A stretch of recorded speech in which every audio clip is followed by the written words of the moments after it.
Guess what car I got? No, just recording. And the shit show returns. Hi, Jake. 1973 Pontiac Trans Am Super Duty 455. Well, it's a Tesla, so.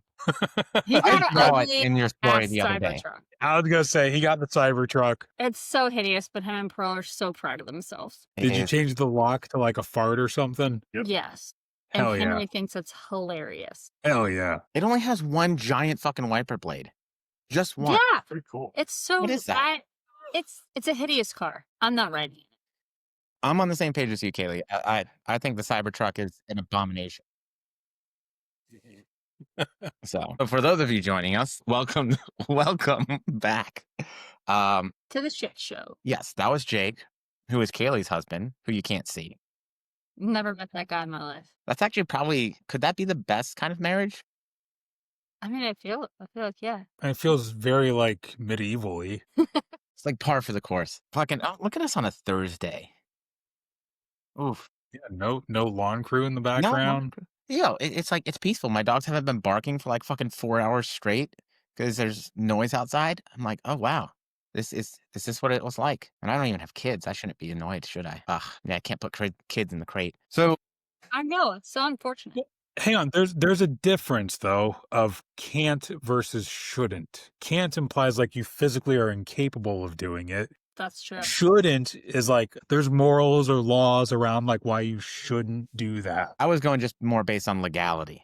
Like legally. When we first got our puppy, Pearl would put herself in the crate with the dog and curl up. Yeah, we did that with Anya because her crate is big enough for like me, the dog, and Jillian all to fit in. It's a big crate. It's a bedroom. We call that a bedroom, Stephen. Right. Yeah.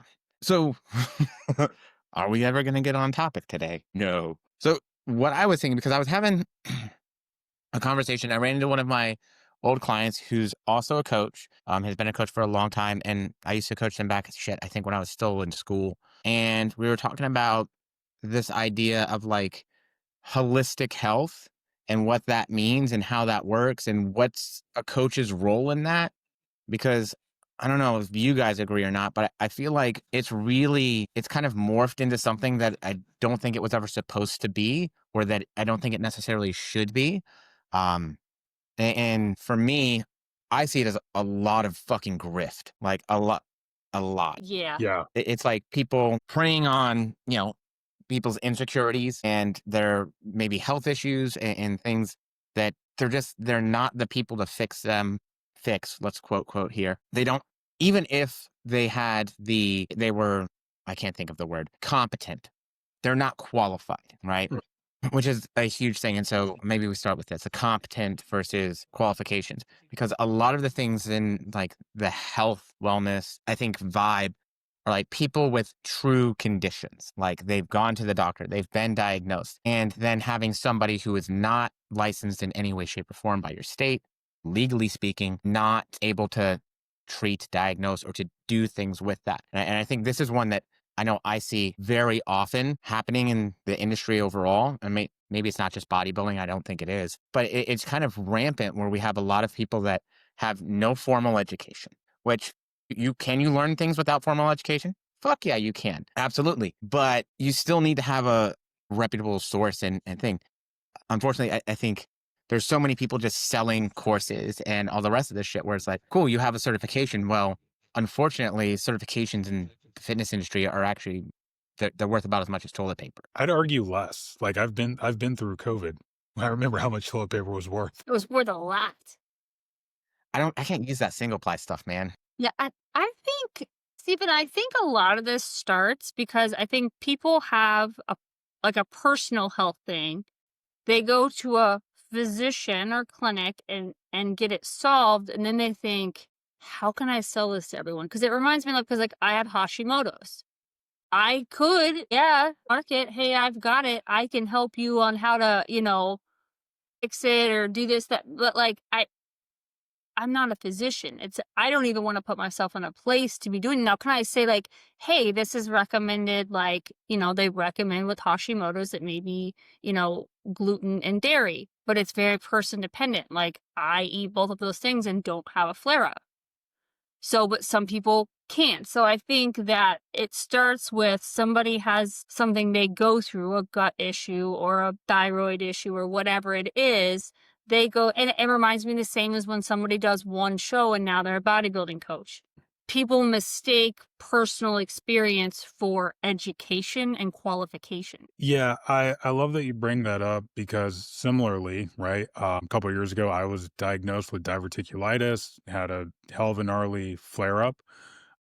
I could sit here and now explain, like, oh, there's these gut health protocols. The truth is, a lot of these things are incredibly complex and they're also very individual dependent. Like, they don't even officially have a cause as like this is the cause for diverticulitis. There was a lot of thought of it's seeds, it's nuts, it's it's corn, a big lump of knobs, but Oh, I Yeah. love that fucking song. no. At least when you make me laugh, I don't have resting bitch faces back. So, like, I could very easily be one of these charlatans just selling a course on, oh, hey, you got diverticulitis? Come to me, pay me money to solve your problem. But the truth is, I still don't have a definitive knowledge on what caused my diverticulitis, other than I'm pretty sure it's genetics because my dad had it, his grandmother had it. It's probably just that. I ate a very healthy diet. I ate a shit ton of fiber. I don't really eat peanuts. I don't really eat a lot of corn. All the traditional things you would go, this guy shouldn't be at a risk for it. It's a lot of individual stuff. And it pisses me off. I know I said this last week. You have a lot of desperate people that they just want to be told, oh, yes, you are broken. And here is the magic solution for it. Yeah, I see it a lot lately.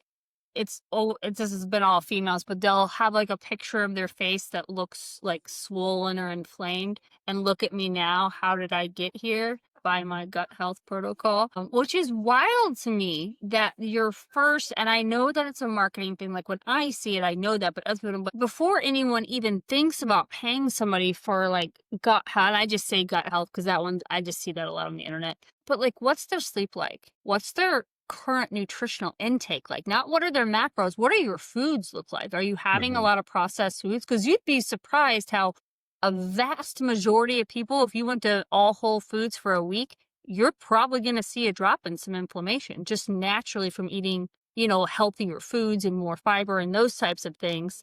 So I think it's less about they have this secret great plan and protocol, more about they're putting you on probably a low fat diet in the beginning. So you're going to drop a ton of inflammation from that, which you could Google and do yourself for free.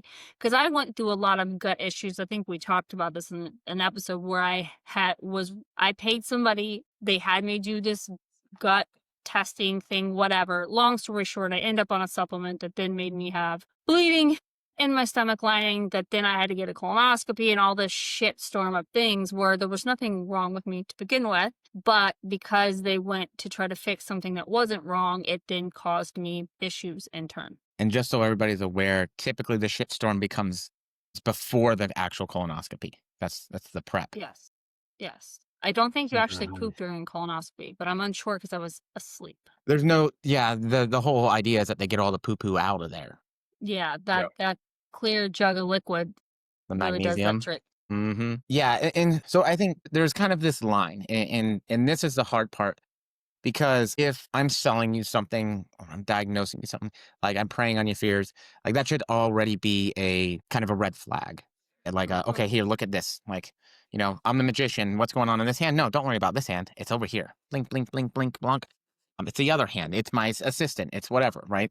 Pay attention to the other thing that's going on. But also, like, if I'm manufacturing problems, like, oh, wow, I didn't even think that I had this issue. But when I listen to this person, I really do have that issue really bad. First and foremost, I can't tell you you have an issue. I can't diagnose you with a thing. I'm not licensed. So therefore, no matter how competent I may feel like I am, or anybody else may, legally, I cannot. And it's this weird thing because it reminds me of like the old carnies, like from the 1950s and the carnival workers. And they would have the guy with the fucking potions and his little snake oils and shit. And he'd be like, come here, I'm going to give you some cocaine that's going to fix all your problems. And it's like, What fucking carnivals did you go to? I wasn't alive in the 50s, so none. But like, Allegedly. So if you ever watched that show like Carnival, that was an old HBO show, which was Hmm. phenomenal, that kind of vibe. That's like what it my mentally picture, you know? Like the Now that's dude, what I'm gonna see every time I see a reel now with somebody talking about how to get rid of. I think they call it like moon face or something right now. I think that's the what we're now calling just a round face. That Mhm. maybe I don't know. but like that's where I think like this is our times like grifters and snake oil because it's like you're casting a wide net. And I feel like Yeah, that's what a lot of people do. They cast this really wide net. Oh, we're gonna do a low FODMAP diet because if we were doing a whole bunch, if any of these things were the issue, that would probably be what the doctor would do anyways. I'm like, yeah, but the doctor needs to do that because they're going to be able to tell you exactly what the problem is. What happens if you go to a low FODMAP diet and then you cut out all of your sodium and you're used to having a lot of sodium and then you get lightheaded and you fucking fall and hit your head on something, right?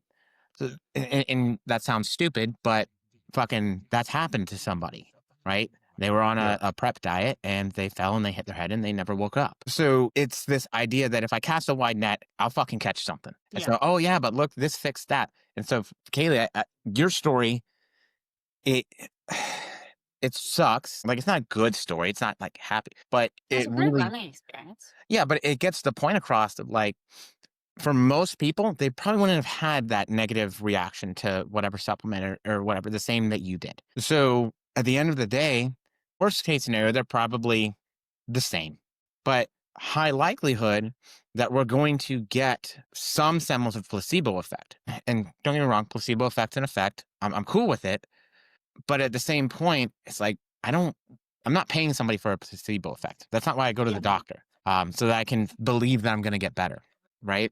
And I don't think that because a lot of people out there, unfortunately, maybe we're not super objective with how we feel or really paying attention to how we feel or any of those things, it's probably pretty easy to quote unquote feel better just because we're paying attention to some small thing and doing other lifestyle things that kind of intervene and help with that. well, and the scary part is people who aren't as in tune. Like, if I wouldn't have been, a coach myself and in tune with things, I would have been like, I might have like thought something was off, but I probably would have continued taking the supplement. I could have done a lot more damage, but I learned, like, I knew very quick. And this is anybody listening. One, don't feel stupid if you've paid somebody for a gut protocol or something similar. Like, it can happen. You if you feel like something's broken and you find somebody that you think can help fix you, I can completely understand how you get down that road. In my instance, I was paying this person just for my macro and my training, like as a regular coach, like all three of us are. And then I don't even recall. I had to look back on emails and how it got brought up to take the stool sample test that then led into XYZ, that then led into take all these supplements. But anyway, as soon as I realized there was an issue, I pulled all supplements because I'm like, something's not right. And the coach was like, it's never happened before. They reached out, like they had me, I was emailing the supplement company that has this supplement for gut health or whatever. And they're like, it's never happened. Like basically both parties were like, don't know what to tell you. Like, sorry about your luck kind of thing. And so then I just Double your called dose. right. So I called my primary, I'm friends with them. Hey, we got something's going on here. I need to come in. So then I did like real lab work. I ended up having to get a colonoscopy and all this shit. Yeah, that is like one of the shittiest parts of this industry is whenever people just prey and they prey on people Wait, that are like, PRAY or PRE?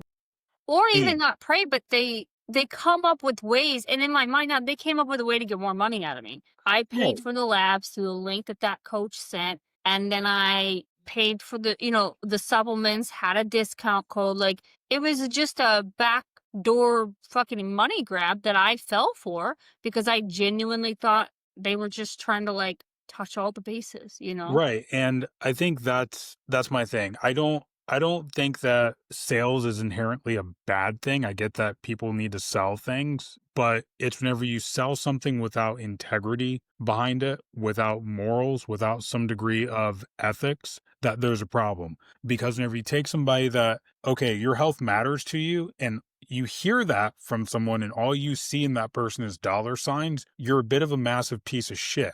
Like I had somebody years ago, Steven knows the story. I had somebody years ago come from a very well-known coach that happens to also have their own supplement company that they push and peddle like crazy.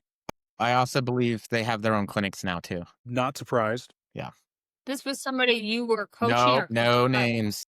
No I names. wasn't wanting a name. I'm just clarifying. Were you coached by them or coaching them?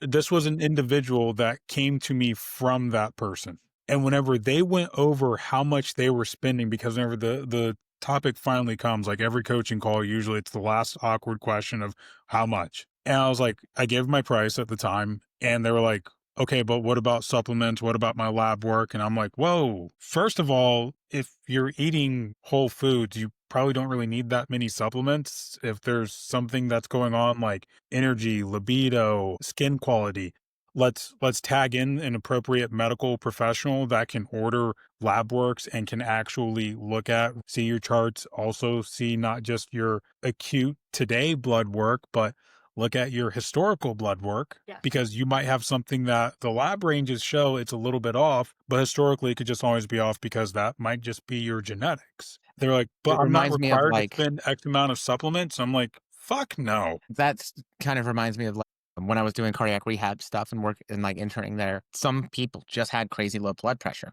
That was just normal for them. Like my grandma's one, crazy low blood pressure and actually a really Mine low runs heart rate. low. And it's like you read it and you're like, oh, are they okay? Because you don't know them, and they're like, oh yeah, that's just how they always are. It's fine. Yeah, it's all relative. Like when I was pregnant with Henry, I always run low and it was in a normal range. And I'm like, no, that's high for me. And they end up having to like induce me to get him out. But it's kind of the same thing where, yes, on paper it looked okay, but for my body it wasn't. Right. And I think that's that's more reason why people should understand the scope of practice for a health coach. And for those who don't know, scope of practice, a great analogy when I was first learning this was imagine who has the bigger telescope. Hey, if you're a pirate sitting there like on the seven seas, you have this little like telescope. Okay, now back up. Imagine you're like a big science lab sitting on the top of a hill. You have an even bigger telescope. Well, now you have the Hubble telescope way the fuck out in space. Each one has a bigger and bigger picture of what can they do. So, like a personal trainer, a health coach, ours is very, very small.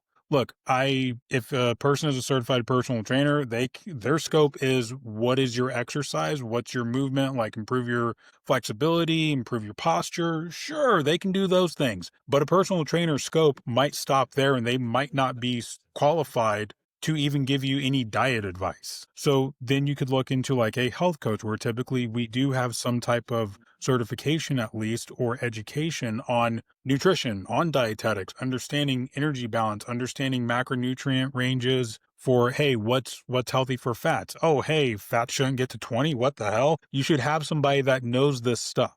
Well, then beyond that, now you start getting more focused, where now you have a registered dietitian can actually write and prescribe a meal plan based off of having a true consult with you, not just going, here's a low FODMAP diet, good luck, and go fuck yourself. And then you go into doctors from there. Like I would never tell someone, even though I've been a TRT patient for almost a decade, I would never tell someone, you have low testosterone. I might help somebody advocate for themselves on, okay, you're reporting that your workouts are terrible, your energy is awful. We've worked on some of your sleep hygiene stuff. Your nutrition's been locked in. I don't see any reason as far as your day-to-day lifestyle habits why this would be impacted. You're not smoking, you're not drinking, you're doing stress management work, but you're still crashing out at like 5, 6 o'clock at night. You have zero sex drive and you're in your 30s or you're in your 40s. Not normal. Why don't you consult a urologist or an endocrinologist about having your testosterone levels checked? Make sure that these are the tests that you ask them about, because these are the ones that my doctor orders for me. I can help them advocate for their treatment. I can help them to know what questions to ask, because that's another big factor is if you don't know the question to ask, you're probably not going to get the answer that you actually need. But I can't tell someone, yeah, dude, you've got low testosterone. Go ahead and get on 200 mgs of test sip a week. You're going to run, you're going to run 1 milligram of Arimidex the day after injection, and you're going to take 500 IUs of HCG 3 days a week to preserve your fertility. Here's I my buddy's can't do website. I'm yeah, pretty sure here's you a just website. did. You just told them. Like there's every cookie cutter TRT protocol ever. So I mean, like it's hard because most people oftentimes are in a spot where their lifestyle, their sleep, their stress management, their nutrition, their fluid intake and water stuff, like that stuff does impact how we feel and absolutely can impact health and other things too, you know, for some a fairly large degree. Like somebody says, "Oh, I had celiac, but I fucking eat gluten all the time and I always feel like shit and I don't understand why." Well, that's a dietary thing probably, right? Maybe fucking stop trying to eat all the gluten. Leave the gluten alone. But because that's another popular one, right? The Yeah. gluten But it's intolerance. important to actually get tested for those things too. Like, Yeah. I think some people say like, "Oh, I can't have gluten," or "I shouldn't," or but they've never actually been tested for anything to know. Right. And so, like, there is, I think, this kind of coverall that like health and fitness and lifestyle change brings because maybe we do feel like we have more energy. Maybe we do feel better. Maybe we are able to be more productive because we can concentrate a little bit better. Maybe I'm not quite so fucking sad because I actually got out of my house a little bit and went to the gym and saw the sun. You know, like, can regular exercise and diet and nutrition impact things like your hormonal profile? Fuck yeah, it can, of course. But a coach is like here to do things that support, not that treat. And I think this is, for me, the really like line that's, I don't know, is it a hard line? Is it a soft line? I feel like it's a hard line that people misinterpret because they're coming to coaches now, and people come to me all the time and I'm like, yeah, I'm not your guy. Like, those things aren't what I do. Can we try and do things to help with our lifestyle and our sleep habits so that we can maybe get to sleep better and then maybe stay asleep longer and do those things? Yes. But at a certain point, if we're doing all the things and there's a problem, I'm fucking out of options because I'm not qualified to take it to the next step. I can't fucking give you a sleep test or a sleep study, right? I can't give you a prescription medication for that kind of stuff. And so that's when we know we have a real issue. I think the unfortunate, I don't know, unfortunate quote, quote part is because so many people are maybe a bit further away from those healthy habits that give us like good sleep, good energy, good, all the things like that help support that stuff well. That what a lot of people do is they give them a really, I don't want to say almost like overbearing, a very intensive, like you have to do all these fucking things all the times. These are the foods you can eat. These are the exercises you can do. Don't fucking do anything off plan. And it's like so far and different away from everything that they were doing that yeah, maybe they feel better. Maybe they have a little better energy and stuff. But how do we maintain that long term? Because then that also fucks. Like, and not in a good way. It's like the 3-pump fuck, right? Hey, that's a respectable. I Yeah, say at not least good for 5. who, because But right, because what the fuck is the point if I'm only going to feel better for like a month or two when I was able to like change things around? Because my partner wants to go out to eat every once in a while. We want to have a date night. That's important to us. But I can't do that with you because it's so overbearing and overwhelming. But I felt a little bit better. And so then it kind of also creates, I think, this unhealthy association with I have to do really crazy, overbearing shit to feel good or to not feel this way that I feel. And so there is like this low barrier to entry. Like, for most people, any of us can help them feel better to some degree, right? That's kind of what we do. Yeah. But we don't fucking treat them like no coach was going to take care of my hip titty, you know? Yeah. Let that say thing your go hip. cool. Yes, the tit that was on my hip. You never saw this? I used to play with it all the time. It was so like I had this fucking big lipoma on my hip and it was just like jiggly and firm and it was neat. I liked it. But they told me I had to get it removed because it was probably going to turn into cancer. So did you have it removed? Yeah, a couple years Did back. you keep it? No, they didn't let me keep it. But Boo. it was almost as long as my mustache. You could have like named it and kept it in a jar. I did name it. It was my hip titty. You know, that's where you should have just gone in with like a mason jar of formaldehyde and just been like, listen, cauterize it, drop it in. It's coming home with me. That's a part of my body. It's mine. I know. Can it tell you no? So the post anesthesia people were already having a good laugh at me because it was the year it was the same year that I proposed to Jill. I proposed to her at the end of the year, and this was like summer.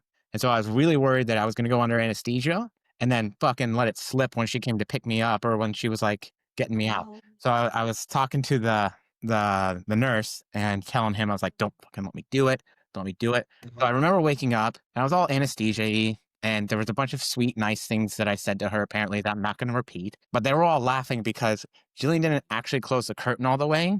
And so when she was helping me like get dressed and stuff, I was just sitting there, standing there naked and like wiggling at her and being really loud about it. So like everybody there in recovery Oh, could hear. no. And like some of the nurses could see from behind the desk. I was out of it. It was like coming out of anesthesia stuff. Not my fault. Yeah. That's, Just doing the helicopter. what are you going to do? Apparently, you're going to do the And that's when helicopter. Jillian knew, I'm going to marry this man. Thank God she knew before that. But like, and that's the thing. Like, I think that we're good at this idea that like a surgery, fuck yeah. Like we're going to have a qualified person doing that. We're going to have somebody that's competent doing that. And that line is very, Maybe I'll have an Instagram person do it. Who knows? who was it? The man on the Back moon? alley. Like, give me a dude in a trench coat with a hot knife. Like, yo, give me a set of And see how funny that sounds, but it doesn't sound funny to pay someone hundreds of dollars who is not a physician to give you medical advice. But What? that, like, Andy Kaufman kind of did that, right? Like the guy from that Man on the Moon was about the funny guy Exactly. with him. He had cancer and he went to like this holistic doctor that didn't do a real surgery, like to go get treated. He might not have made it regardless, but that damn sure didn't help. That dude just took his money and, how they portrayed in the Was that the movie. documentary on? So they made a movie about it with Jim Carrey. Oh, maybe I haven't seen it then. So Andy Kaufman, like his most famous things, one, Taxi. He was on Saturday Night Live. He was also famous. There was a big like pop culture crossover of like pro wrestling where he got slapped on the Tonight Show by Jerry the King Lawler. And it was like a big whole thing. But then it turned out that Andy Kaufman was actually a lifelong pro wrestling fan and he was living out his dream, but people thought it was real. So Yeah. like he walked around with like a neck brace. It's a fantastic movie, incredibly heartbreaking, like the actual documentary if you watch that with his sisters. But exactly to Steven's point, like here's somebody that he had exhausted every resource after his cancer diagnosis of like, all right, I want to get, treatments done. And then Western medicine said, we've done everything we can. And there's always somebody who just doesn't have an ethical or moral compass that is always willing to go, yeah, no, here we go. We're going to put some soursop tea in you and we're going to try this stuff. And look, I'm not saying that stuff inherently doesn't work, but it's like, hey, just taking chemo drugs, for an example, if there are cases where those don't work, I think there's also going to be cases where natural things just don't work either. And you could argue, well, hey, Andy Kaufman, he was a grown, or anyone, right? You're a grown adult. If you've got the money to do it and it's your life and you decide it's worth that Hail Mary, who the hell am I to tell you not to do it? But my hard line is that as a coach, I can't tell you, yes, you should absolutely do that. You should do that thing. I can't tell you, pursue this path. Well, I think because for our industry, I remember an example of somebody used they had worked with somebody prior, and they were now dependent on like the poop tea, not like tea that you make with poop, but the tea that helps you go poop. Yeah.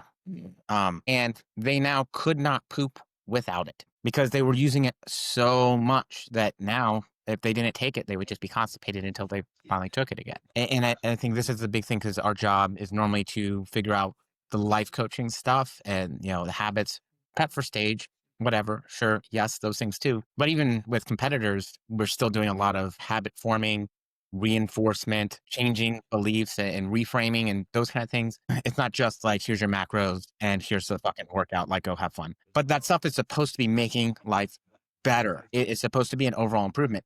And if I can't fucking shit on my own anymore, I didn't make an improvement, right? If I got hurt to the point where it's going to be affecting me forever now, that's probably not an improvement. If I created a disordered mindset or something, because now I think all of these foods, which are probably healthy, like fucking people demonizing broccoli or carrots and that kind of stuff. Oh, you can't eat broccoli? Like that's probably not actually healthy. That didn't make your life better. It like took away from it. And I think this is what I see happen a lot of the time is now, because we've given them the minutia to focus on, this thing that maybe it could be this thing, but fucking I can't tell you anyways. And so now you're stuck in this. It almost makes them like a victim to the idea of what might be wrong with them because they put something on it. And man, that's a rough thing to have to like try and deal with. And from my place as a coach, we've all been doing this a long time now. Like, man, I know the day will never come, but it would be really cool if I didn't keep having the same thing happen over and over again, of where it's like, oh yeah, I didn't used to have these issues, and then I worked with insert name of person here, and now I have all these issues, and I can't do this, and this is no good anymore, and I'm having all these other problems, and I don't know what to do about it. I'm like, well, fuck. Yeah. Yeah. Again, it goes back to people get desperate and people are looking for kind of a quick fix without going through all the long discovery. So to go back to like my diverticulitis case, and I actually went into the office that day, Stephen, and you were like, "Hey, just do what you got to go do." And don't think that's right. I would not have been nice to you. I was a bastard. you told me to go sit on the toilet and play a game on my phone. So quite nice that day. But I remember because I thought like, oh shit, I might be having appendicitis. If I were left to diagnose myself, I would have gone in for surgery. But instead, My mom okay, thought the same thing when she had her diverticulitis. Could you imagine yeah, if I'm like like, we could do that? Like fucking no doctor. It's like, no, I have Just walk appendicitis. away. Come take I'd that like bitch you to out. take my appendix out. I'm pretty fucking sure that's what it is. Fucking take it. We're gonna take take you back and examine you. No. I've self-diagnosed myself. I would like my appendix out, please. And then they come get out the and they're like, slicer. you were just constipated, but we went ahead and took your appendix out because you asked. Yeah, you just need to take a shit. So I'm still full of shit and I don't have an Sorry appendix. about your Awesome. fucking luck. Like I remember though going into the ER that day, and I'm like, oh man, it's probably gonna be appendicitis. Now I'm gonna have surgery, and like I gotta explain I have a genetic thing called RYR1. So like I'm predisposition to malignant hypothermia from any of the volatile gases. So like most of what they would use to put you to sleep for anesthesia. So like there's a lot of extra protocols for me to go under. That's why I've never had any of my loose skin removed. Were you admitted when you went in? No. So go in, they do the scan, and they're like, hey, you've got an active diverticulitis flare up. You've got pockets of diverticulosis. We're going to send you home with amoxiclav and give this a run for a week. I end up having to go up to Flagyl and Cipro, which is like the next tier. I think this also ties in very well of so many of these coaches want to just throw like a fucking sledgehammer on the problem whenever it's like, yo, I just need to hang a picture on my wall like this nail will do. So like minimally effective, you want to go minimally invasive, you want to go minimally effective doses with things. So like, hey, let's do a scan first. Okay, we can now diagnose what the problem is, which is diverticulitis. Okay, here is the minimally effective medication that will fix most problems. Okay, after 7 days it didn't fix, or 5 days it didn't fix it for me, so let's go to the next heaviest medication. Hey, because this is a heavier dose, it's probably going to kind of throw off your digestion for a little bit. Just make sure to eat a lot of whole foods. Cool. Everything cleared up. Fuck that. That takes too long. I don't have patience for that. Right. But it's like, hey, if it were up to me, I would have just gone under the knife and got my appendix removed. And I still would have had the underlying root problem of you have an ongoing digestive disease. Okay, good thing it's not up to me to treat and diagnose, because I would have gone with the wrong treatment plan. But I think a lot of people with coaches for like a gut health, I know we keep saying that's just a comment, but I think it's easier for someone, it's an easier pill to swallow to say, see, my health wasn't my fault. I have this issue. That's easier for someone to digest in their mind than my diet is shit. I haven't tracked food in forever. I don't take care of myself. That's a lot harder pill to swallow. So right. if someone can be like, no, I had gut issues this whole time. Like it wasn't my fault. It wasn't my shitty lifestyle that I've built for the last 20 years. Yep. And that's an easier, because I know, like I said, I have Hashimoto's. I shouldn't really have gluten and dairy or sparingly because, the inflammation, I do it anyway, but I don't complain. I know that if I'm having a really bad, like if I've been bloated for several days, if I cut that stuff back, usually, it alleviates itself. But it's just easier for people to say, see, I have XYZ. It's not my fault. Yeah, so like Nikki is, I call it selectively lactose intolerant. She's like, look, There are just gonna be certain times where, Phil, you gotta deal with it. I'm Yeah, having some damn sometimes ice cream. the gluten. I'm not cutting out bread. I mean, I would if I had to. Thank God we have 3 bathrooms, you know? So I think what it for a lot of people, most of like serious problems aren't super simple. Even like maybe the lifestyle stuff, right? It's probably a culmination of things that have us feeling shitty. Maybe it's consistent stress from work and a job that we hate that fucking makes life suck. And you guys know what that was like when I was your boss. Oh, high cortisol. That's another one. That's another like little hot spot right Buzz. there. But It's like the so little maybe MLMs of yeah, so maybe health. it's the stress and the constant stressor stuff. Maybe it's that it's sleep is part of it. Maybe your diet is part of it. Maybe a lack of physical activity is part of it. Maybe fucking too much activity is part of it. So even with the lifestyle things, they're like quote unquote simple, but it's not really because I think what happens a lot of times is you take a blanket thing, you change a whole bunch of shit. What the fuck was the difference then? Like what actually made the difference there? And maybe that stuff can compile and kind of go on top of itself and make things better. I would argue, yes, it does, especially if we're in a really, we'll say, unhealthy place. But the health things, like you have to fucking do specific testing for something like a gut issue like a SIBO or H. pylori, right? When they were like, they do it for me for the endoscopies. I have to get put under. They got to stick a fucking tube down my throat and go take pieces of my stomach and my esophagus and test the cells and look at what's in there and send it off to the lab. Like, that's not easy. It's not simple. It's complex. It takes time.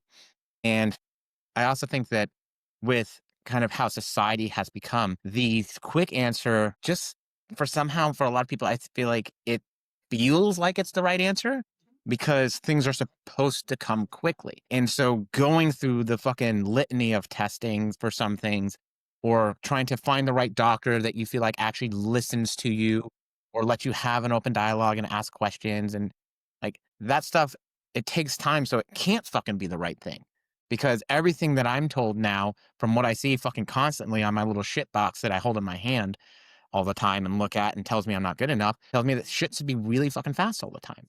Like, to be fair, fucking you can go online, get doctor's appointments and fucking get meds like quite easily through a lot of things now. Yeah. Oh yeah. You know, that there's many companies that deal with like hair loss, the shots for like those Epics and Right. whatnot. You have literally Hims and Hers owned by the same No, company no that names. Don't sue Phil. Don't sue Steven. like, That's just no, it's exactly your point. Like, you can literally just, oh, what do you want? And amazing how, like, certain companies, won't repeat names, will start off with like, hey, we're gonna help you out with erectile dysfunction. Oh, now we're gonna help you out with hair loss. And hey, we're gonna start with hair loss. Okay, the thing that we're prescribing for hair loss also happens to cause, impotence. Okay, so now we're gonna treat your low test. We're gonna tell you that's low testosterone, and we're gonna treat you erectile dysfunction. And also now you're getting overweight because your habits are shit. So we're gonna also prescribe you that. Like, it's literally money, money, money, money, money all the way around, plus take these tests, plus pay the doctor visits. You can find a doctor that is going to give you the diagnosis you want as Need. fast as what you can. Yeah, I think what happens is diagnoses that people want sometimes, Yeah. as It's not opposed the to right like the one. correct diagnosis or what they need. Yeah. Like, look, I didn't want to be told, hey, you've got diverticulitis, but it's what I got told. And I went through a several month long like low FODMAP, reintroduce things, introduce once like a partial serving, take it back out, give it 2 3 days. Okay, add in a bigger serving of it, take it back out 2 or 3 days. Like, you're talking drink about a drug week. gut protocols suck. Yeah, like I had to test tomatoes for a fucking week because they have seeds. Yeah, Like, my I had mom to had to test do all that shit tomatoes too to when she got see. diagnosed. Yeah, like, it's a pain in the ass.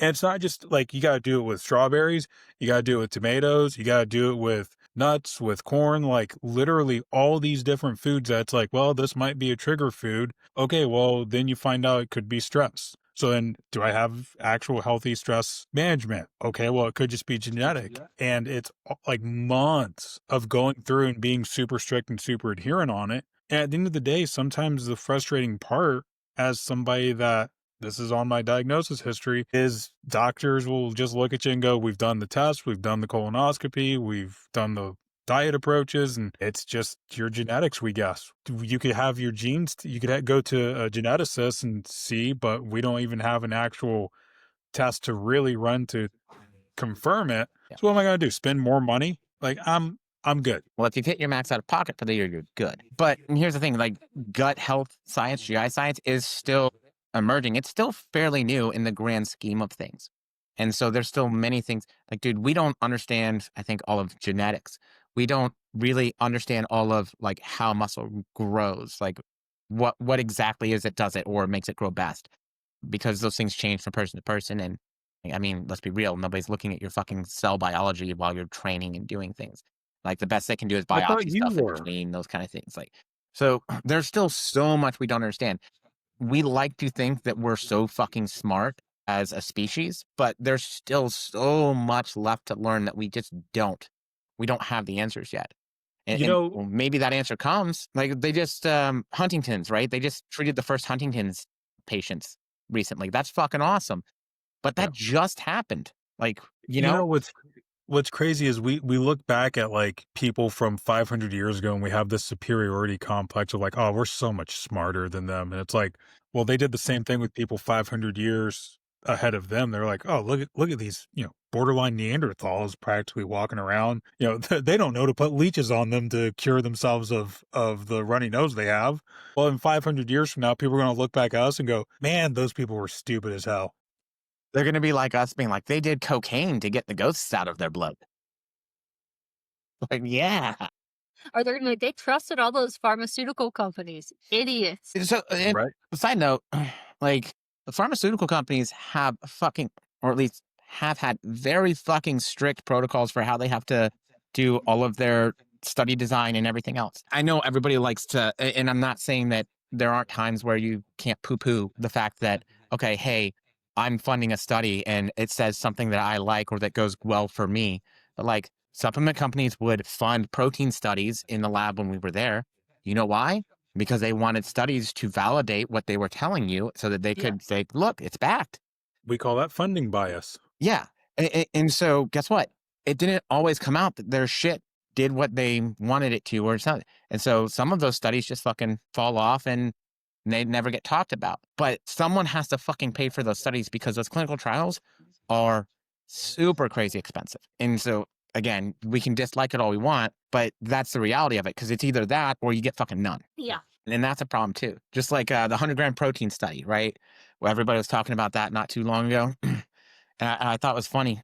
The people who funded it, it was like a dairy or a milk like company. That was who fucking funded the study. And I was like, like if I run out of any good arguments, I can just fucking pull that one out of the hat. Probably has nothing to do with it, right? The study was fine. Other words, they're like, yeah, but the fucking milk people, the milkman funded that study. You can't trust the casein study for the milk protein from the milkman. You know, my dad never liked that guy. My mom liked him, but not my fucking dad. Oh my, and the milkman, probably all of our real. Yeah. But like that's the hard part because everything needs to be black or white, and that gray area doesn't want to exist. And then the other idea of like, hey, we don't really understand this as well. This is our best thing, and you're like, no, fuck that. That can't be our best thing. I want better. It's like it just doesn't exist right now. And I think there could be a happy collaborative medium in there too. Yeah. Right. Where, and just because it's not something I personally do, like a gut protocol, I think there could be a scenario where a coach could lead somebody through with their doctor's supervision of knowing, like, paying attention to their lab work and doing all of those things. I don't think But that's that's all. crazy. Honestly, like Yeah. that seems pretty normal to me. You would do the same thing with a physical therapist, right? So say we're doing somebody's exercise and the physical therapist says, okay, well, they had this issue with their cervical spine, no loading of the back. They can do anything with dumbbells. They can do stuff where they load the hips are below, whatever, blah, blah, blah, but no loading of the spine, particularly on the cervical spine. Great. You're working with a doctor to create an exercise program for them that's not going to have any loading on that specific spot. Or we can work like, And we're doing that with her nutrition. She had a surgery and she had a glucose monitor because she kept going hypoglycemic. So right now her macros are set up per her doctor's recommendation on certain thresholds of things that we need to follow in terms of protein and fat. And so I think collaborative works great, but I would never have stepped in and been like, well, this client is a doctor. So I definitely would never step in anyway, but I wouldn't be like, oh, I don't care what your doctor said. I read some articles and this is what we should do. yeah, I do think it's it's lost on some people, especially for a specialist, right? The massive fucking amount of time and effort it takes for their education and experience to get to that spot and to stay there and upkeep it with all the continuing education and things that go on. Yeah, and I think sometimes because there's, I mean, I've been to doctors before that they just weren't good doctors. They didn't run the right labs. So there's definitely a time where I see where someone's like, "Well, I did it the way you guys were saying. I went to a doctor. They knew fuck all. So then I found this online coach." So I think one, whatever the issue is, try to find a specialist. Like for my thyroid, my primary care doesn't make my dosage for my Armour thyroid. My endocrinologist does. She still runs the labs sometimes, like my TSH and my T3 and stuff, but the endocrinologist decides. So if you have a specific issue, then you go to a specialist for that too. Maybe not just your general primary physician. And I think insurance does make that more difficult. Yeah, depending on sometimes you have to go to your primary first and be Well, I've also had doctors where it's like, well, we probably should test these things, but insurance is only going to cover these. So that's what I'll order because the other stuff they're not going to cover. I'm going to fucking tell you right now. And I'm just like, so I think the hard part about that, most of them don't have that conversation. They're just like, well, I'm going to order what I know will get passed, whatever. Right. And that's where the nice thing about these like you can order your own lab test, any lab test now, for example. You Right, the have those private in all companies. 50 states. You can do that for yourself. There's a happy middle ground of using independent services with also using your actual healthcare team. And the way I always put it to my clients is, look, I'm not the head coach of your health. That is your doctor. I want to be a part of your team though, with what's your exercise program look like? It's going to keep you living a long, happy, healthy, highly functional life. It's going to be a high quality life. I want to make sure that we're also there for helping you with your nutrition, with your diet, because all of that's going to have an impact on things too. But I'm not here to tell you, you have Hashimoto's or PCOS, or you have, You you fucking have better H. not tell me I pylori. have PCOS because that's going to create all kinds of questions for me. Sorry, a Stephen, lot that's of your questions. diagnosis. Whole lot of questions. Yeah. Yeah, and I've had clients quite a few times. They'll just get labs and just email them to me, just kind of like, "Oh, hey, here are my labs," and like we can glance at them and see like your TSHs, out of range. Did they talk to you about this? Something like that. But never, I never get into diagnosis. You have Yeah. hypothyroidism from one test. That's where I think like having that's where the it comes in like, well, maybe you should ask them some of these other questions and pursue like this line of questioning with them in inquiry to make sure that you're on the same page and they understand your concerns, how you're feeling, what the impact on your life is, those kinds of things. But that one's can be tough. All right, so we got to wrap up because I know you guys got to go. What do you got to do, Phil? I got a client inquiry coming up, so Oh, yeah, I gotta, I have kids. No big Whatever. deal. But all right, ending thoughts from either of you guys? I don't think so. I like potatoes better than rice. That's my final thought. Oh, I think I do too. I like ices better than Slurpees. I like cake more than brownies. See, I'm a brownie guy.